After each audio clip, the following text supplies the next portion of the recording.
Good morning. It's May 11th. We're having a great day today, even if the market's here heading at neutral in the mid-morning. We're going to go over to the Longbow dashboard because you're probably hearing a ton about tech.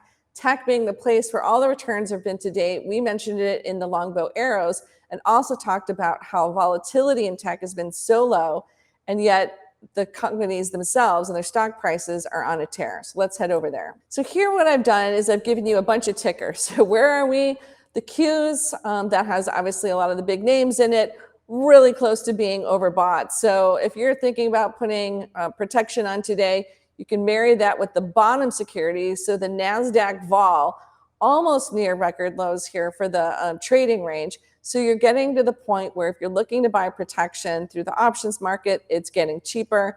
And if you're looking here at where are we in terms of timing for it, really good because we're near overbought overall.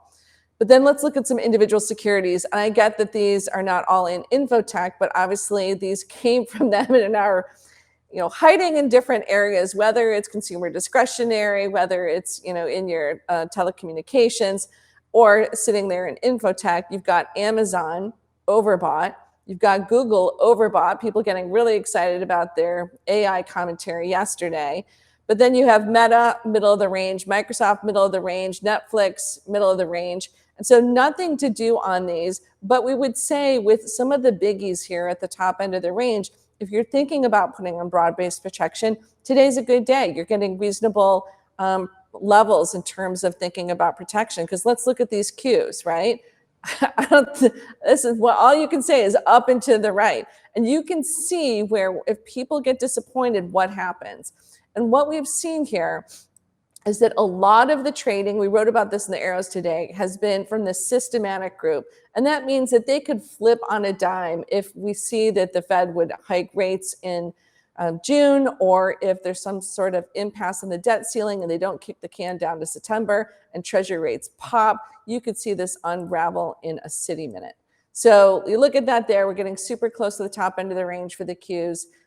We can also put in XLK in case that's your preferred one, because maybe the underlying names match more of what's in your portfolio. So let's take a look.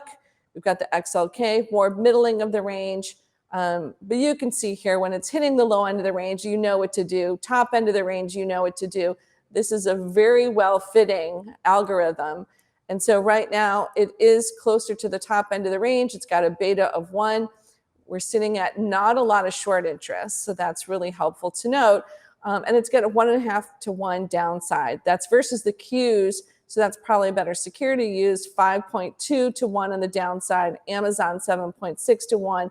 Alphabet, so Google 11.1 to 1 downside. Meta 2.7 to 1. And the only one that's got more of the positive symmetry is Microsoft. And I will tell you we do traffic in a bunch of these names, but I show them all to you because I want you to know that if you're looking to risk manage or if you're looking to enter or trim, please use some trading ranges so you understand how these things are trading and what computers are trading around your positions.